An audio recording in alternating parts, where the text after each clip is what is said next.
नमः सिद्धेभ्यः।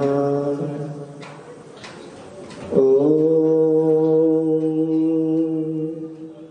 नमः सिद्धेभ्यः। ॐ नमः सिद्धेभ्यः। था मिट्टी का लौटा गुरुवर मुझे सुघट है बना दिया। मैं अनगढ़ पाषाण था भैया, चिन्मूरत दे सजा लिया। मैं ठेठ जो बांसु बना था, मुझे बांसुरी बना दिया। कैसे उनके गुण गाऊं मैं, दिया हाथ में थमा दिया, दिया हाथ में थमा दिया। देवादिदेव एक खचराट कैवल्य कमलापति श्री आदिनाथ भगवान की 24 तीर्थंकर भगवंतों की परम पूज्य 108 आचार्य प्रवर गुरुवर विद्यासागर जी महामर्याद की 3,9 करोड़ मर्यादों की पूज्य मुनि श्री विमल सागर जी महाराज की समस्त मुनि संघ की धर्म स्नेही। आओ एक भजन की पंक्तियां सुनी थी। मुझे है काम ईश्वर से, जगत रूठे तो रूठन दे। प्रभु के भजन करने में अगर रूठे तो रूठन दे। बैठ संगतों में साधुन की, करूं मैं करूं कल्याण में अपना। प्रभु के भजन करने में अगर रूठे तो रूठन दे। ये भजन की पंक्तियां एक भक्त की है, और जब भक्त भक्ति में लीन हो जाता है उसके लिए सारा संसार पूर्ण हो जाता है। कुटुंब परिवार सुतदारा लोक लाजन की छूटन दे। प्रभु के भजन करने में अगर छूटे तो छूटन दे। भगवान का जो भक्त होता है, चाहे आंधी आए, चाहे तूफान आए, चाहे वर्षा आए, चाहे ठंडी हो, चाहे कुछ भी हो, वो तो अपना मन बना ही लेता है और उपस्थित हो जाता है। ऐसे जिनेंद्र भगवान की दर्शन पूजन और भक्ति की महिमा आचार्य भगवंतों ने कही।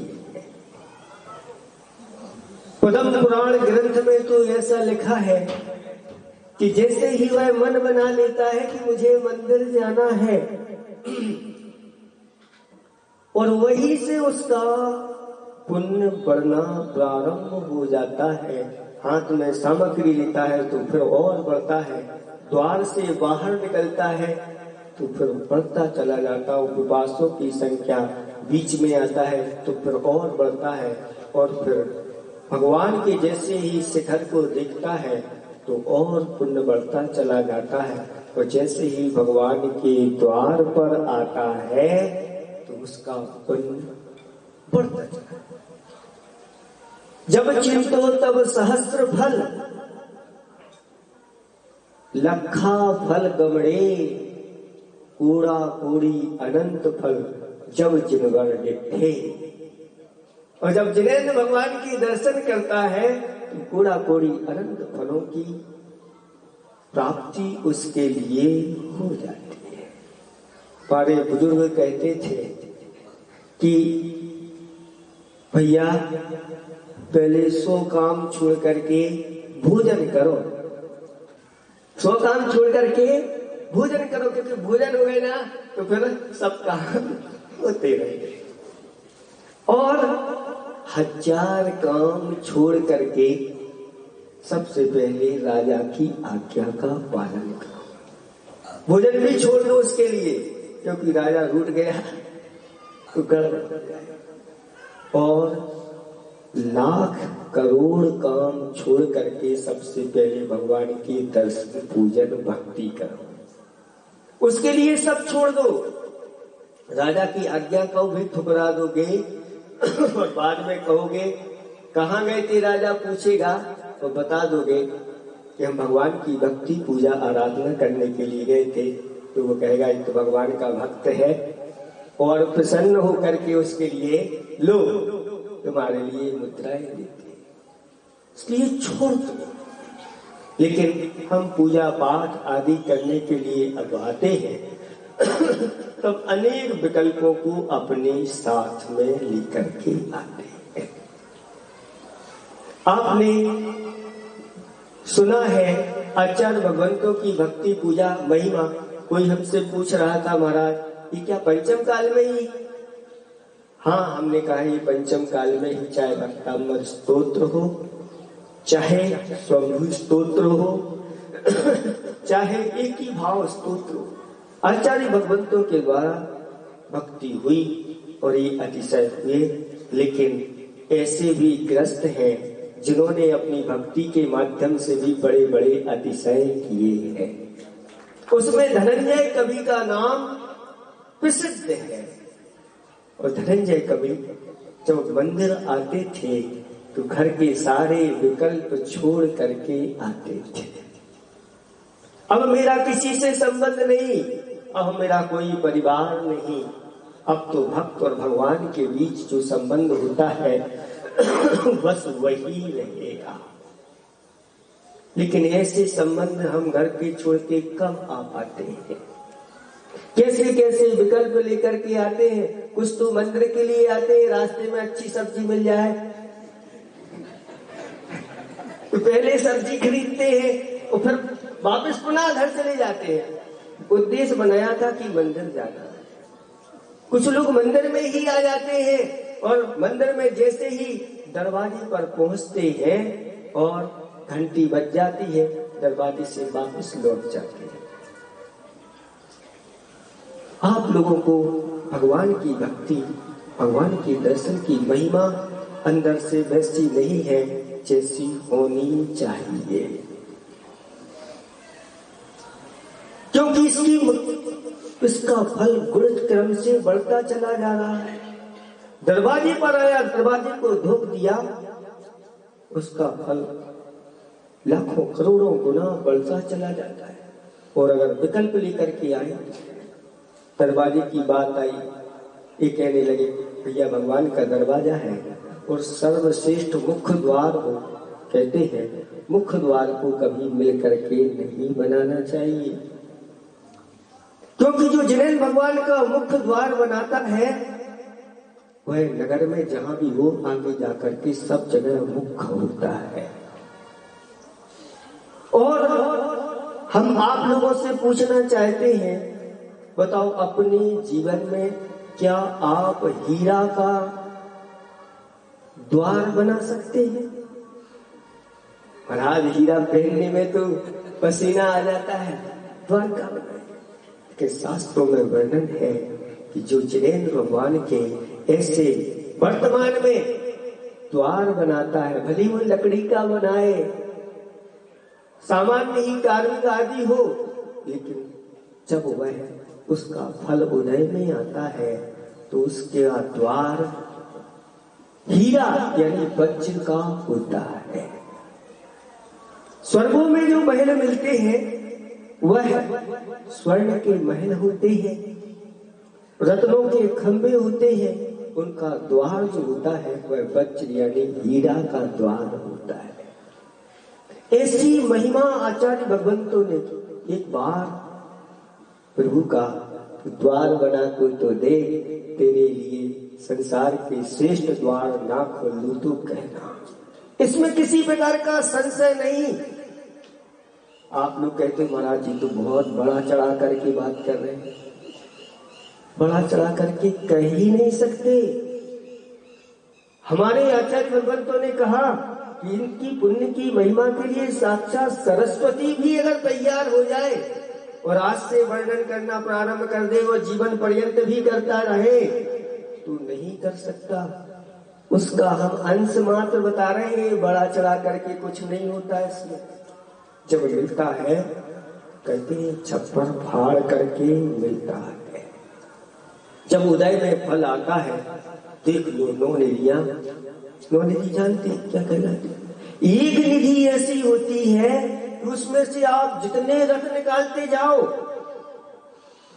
कभी खत्म नहीं होना। पूरा भारत देश क्या 6 खंड के लोग भी आ जाएं और चक्रवर्ती कृच्छ्र दान देना प्रारंभ कर देता है। खाली नहीं होती जब तक उसका पुण्य होता है। अब बताओ क्या महिमा गाएं हम?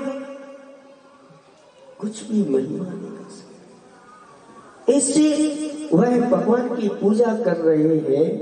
ये कहते हैं महाराज बताओ महिमा बताओ। क्या महिमा बताएं?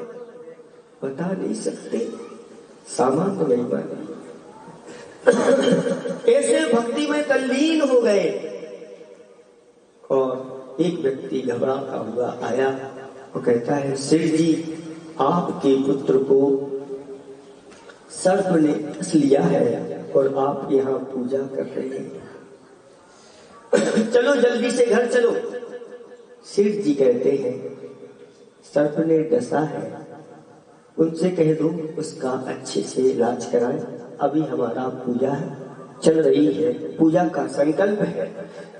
जब तक मेरी पूजा पूर्ण नहीं होगी तब तक मैं यहाँ से नहीं जाऊंगा। और अपनी पूजा में लीन हो गए। जब घर जाकर के उसने खबर दी कि सेठ जी आने के लिए तैयार नहीं, तो सेठानी गुस्से में आकर के मंदिर में आकर के ही सेठ जी को सुनाना प्रारंभ कर दिया। तुम्हारे लिए पूजा की पड़ी है और वहां बेटा मूर्छित पड़ा है, मुख में से झाग आ रहा है, पूरे शरीर में चहर चढ़ गया है और वह मृत्यु को प्राप्त हो गया। तो लोग क्या कहेंगे कि कैसा निर्दयी पिता है। लेकिन उन्होंने कुछ भी सुना नहीं, न बोला और अपनी भक्ति में लीन है। तब वह वापस जाती है सेठानी और पुत्र को उठा करके ही ले आती है। और सेठ जी पूजा कर रहे थे, वही लो तुम्हारी पूजा में अगर शक्ति है तो इसको ठीक करो। धनंजय कवि आज प्रसिद्ध है। 3 उनकी बहुत बढ़िया कृतियां हैं, अद्वितीय है। पहली तो नाम माला और दूसरी है द्विसंधान महाकाव्य। ऐसा द्विसंधान महाकाव्य जिसको पढ़ते हैं तो जैन रामायण और जैन महाभारत एक ही काव्य में नजर आती है। ऐसे विशिष्ट कवि ये है। जब उन्होंने देखा और भगवान की ओर उन्होंने दृष्टि डाली और भगवान से कहा भगवान आज अगर ये भक्ति का आश्रय नहीं हुआ तो भक्ति बदनाम हो जाएगी। आज आपको इस भक्ति का अतिशय दिखाना है। और ऐसे तल्लीन हो गए भक्ति करने में, करते गए और जब 14वें नंबर का श्लोक आया विशापहारम मणिमौसुधानी मंत्रम समुद्दिश्य रसायनञ्च भ्रामन्तो न तुमिते स्मरन्ति पर्याय नामानि तवैभूतानि। हे भगवान संसारी प्राणी विष को दूर करने के लिए अनेक मणियों को खोजता फिरता है, अनेक प्रकार की औषधि के तलाश में रहता है, अनेक मंत्रों की खोज में रहता है, अनेक प्रकार के रसायन आदि को प्राप्त करने की कोशिश करता है, पर भूल जाता है कि ये प्रभु आप ही मणि है, आप ही औषध है, आप ही मंत्र है, आप ही रसायन है, आप सब कुछ है। वह भूल करके इधर उधर भटकता रहता है। जहाँ सारी चीजें पड़ी हो वहां पर वह सब कुछ है। भगवान पर्याय ना मानी तबई मिटानी, ये तो मणि मंत्र औषध आदि आपके ही पर्यायवाची नाम है। ऐसा करते ही भक्ति में ऐसे तल्लीन हुए और गंगोदक उठाया और उस बच्चे के ऊपर डाल दिया, तो बच्चा उठ करके बैठ गया। सारे लोग देख रहे हैं और जय जयकार हो गई, भगवान की जय जयकार हो गई। भक्ति की धन्य है भगवान, धन्य है ये भक्त।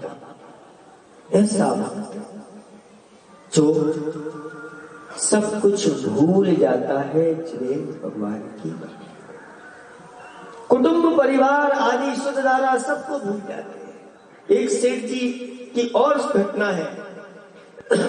बच्चा बीमार हो गया, असाध्य बीमारी हो गई, श्वासें कम बढ़ हो रही है, पति पत्नी दोनों चिंतित हैं, बहुत दिन हो गए हैं, उनको नींद नहीं आ रही है।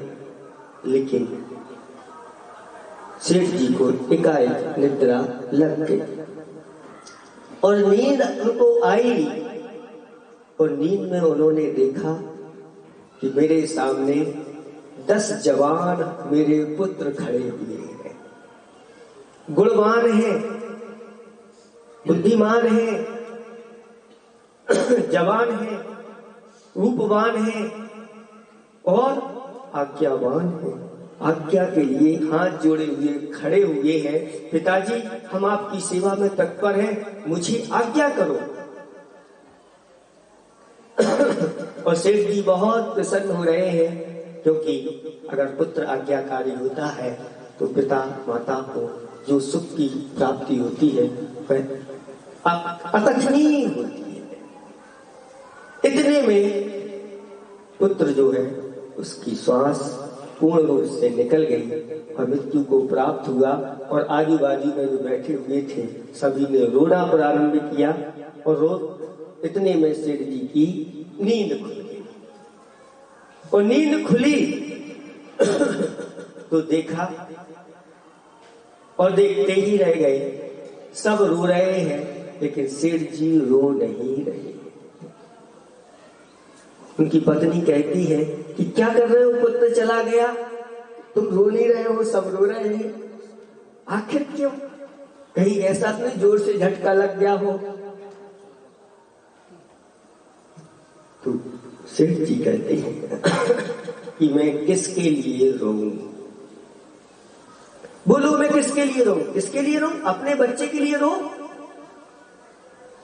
उन 10 के लिए रोऊं या एक के लिए रोऊं?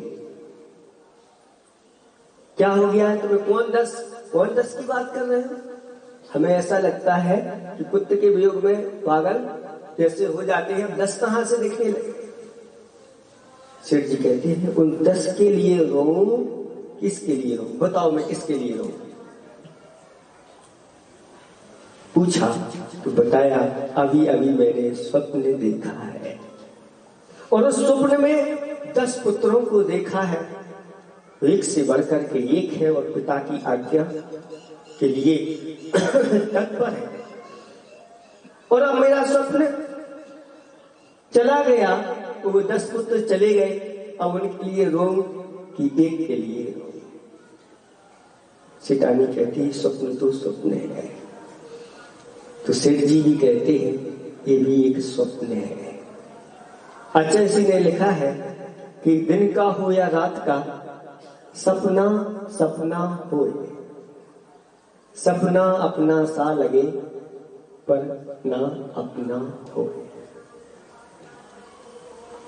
चाहे दिन का सपना, एक दिन का सपना होता है, ये जो दिखाई दे रहा है ये सब दिन का सपना है। और जो आप रात में निद्रा में देखते हैं वो रात का सपना है, लेकिन अपना सा लगता है, लेकिन ना दिन का अपना होता है न रात का अपना होता है। आंख कहते हैं ना, आंख लगी अपना गया, आंख खुली तो सपना गया, और आंख मुदी तो दफना गया। ये सब खुली आंख के सपने होते हैं, बंद आंख के सपने होते हैं।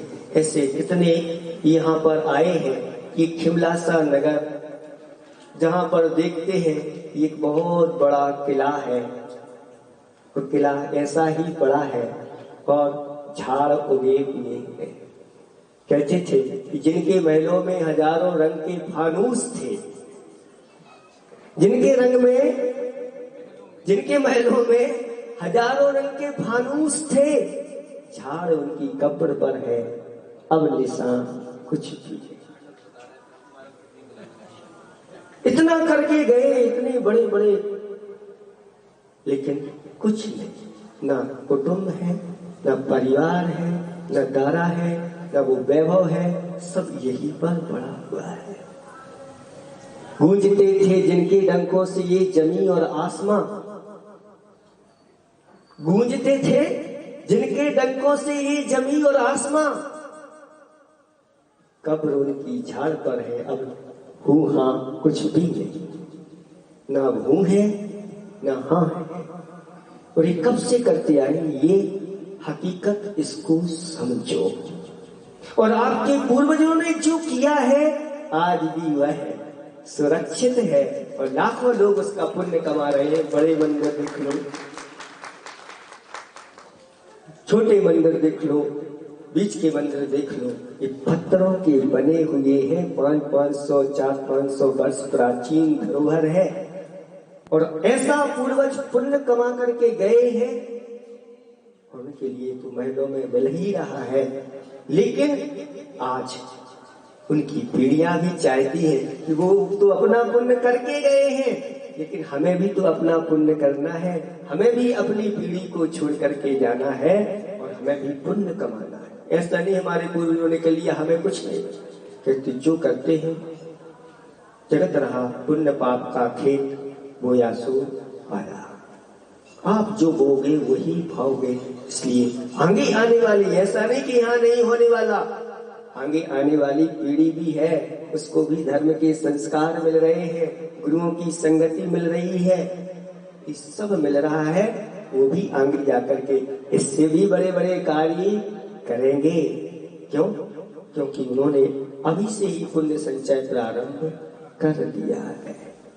इसलिए धनंजय कवि को आप याद करिए, तो जब भी भगवान के दर्शन पूजन के लिए आओ तो अपने विकल्पों को सारे छोड़ करके आओ, निर्विकल्प होकर के आओ। मोबाइल को रख के घर आओ, लेके नहीं आओ भी तो बंद करके आओ। नहीं तो बहुत सारे विकल्प होते हैं, अंतराय पड़ते रहते हैं, और फिर मन वही रखता है। यहाँ पूजा होती रहती है, वहां पर बोलते थे ना, परम गुरु होए। घर में भूल करके आए, आज तो गरम पूरी और हलवा दोनों हो। जब पूजा कर रहे थे जय जय नाथ, लेकिन वो याद आ गया तो गरम पूरी हो, हलवा और गरम पूरी हो। याद कर रहे थे, वही मन में आया तो मुख से भी निकल गया। सामने वाला क्यों आज घर में, ऐसी पोल भी खुल जाती है। मन एकाग्र करके आप भगवान की भक्ति पूजा आराधना करो। आज भी अतिशय है। हम छपारा में थे और एक महिला ने बताया कि महाराज इस छपारा में बड़े बाबा हैं यहाँ के, और मेरा पूरा का पूरा पैर जल गया, और भगवान के दर्शन करने के लिए आई, और वहां से भगवान के द्वार से एक आवाज आई कि भगवान की भक्ति तुम एक ही भाव स्तोत्र के माध्यम से करो। और उसने पुस्तक उठाई, शास्त्र उठाया, और जैसे ही एक ही भाव पढ़ना प्रारंभ किया, देखते ही देखते उसका पैर ठीक हो गया। ये अभी अभी की बात उस महिला ने स्वयं अपना बताया। आज भी अगर आप सच्ची श्रद्धा आराधना से भगवान की भक्ति करते हैं, आज भी अतिशय हमारी भक्ति और भावों में है। भगवान तो वही है, लेकिन हमारे मन, हमारा तन और हमारा वचन, मन कहीं लगा रहता है, वचन कहीं होता है, तन से कहीं इधर उधर देखते रहते हैं और भक्ति भी आपकी चलती रहती है। इसलिए आप लोग अच्छी तरह से भक्ति करने का प्रयास करें, पूरे नंबर लें, क्योंकि यह भक्ति क्रम क्रम से फल को देने वाली है। समय बहुत हो गया, लेकिन भैया ने कह दिया था आज ज्यादा पूजन नहीं बची है। आप लोग भी आकुलता नहीं करना, बहुत जल्दी आप लोगों को आज गलधार परमेष्टि की तो क्या हमें भी बैठना पड़ेगा। आप लोग करते रहे ना, अगर शॉर्ट में करना है तो आचार्य भगवान की पूजा कर सकते हैं। इतना समय आप लोगों को बस इतना ही हम पर्याप्त समझते हैं। इन उदाहरणों को ध्यान रखो, ये मकान है, दुकान है, आदि आदि, ये तो सब घर कुटुंब आदि, ये सब दिन का सपना है। एक दिन ये भी सब चला जाएगा और रात के सपने तो आप लोग खूब देखते ही रहते हैं, लेकिन एक ऐसा सपना देखो जो सपना सार्थक हो जाए। हमारे भगवान उच्चासन पर विराजमान हो, हमारी वेदी हो, हमारे दान मंदिर में लगे, किसी का गेट में लगे तो किसी का खिड़की में लगे, तो किसी का खंबे में लगे, तो किसी का वेदी में लगे, किसी का भगवान में लगे, किसी का फर्श में लगे, लेकिन लगे जरूर, इससे वंचित ना रह जाए। थोड़ा सा दान भी बहुत बड़ा काम करता है। आप लोगों की मुझे तो ऐसी उम्मीद नहीं थी कि यहाँ खिलासा से ऐसा ये लोग करेंगे, क्योंकि इनके पास कुछ दिखाई नहीं रहता। लेकिन ये छुपे रुस्तम है, गुदड़ी के लाल है। क्या है? गुदड़ी के लाल है।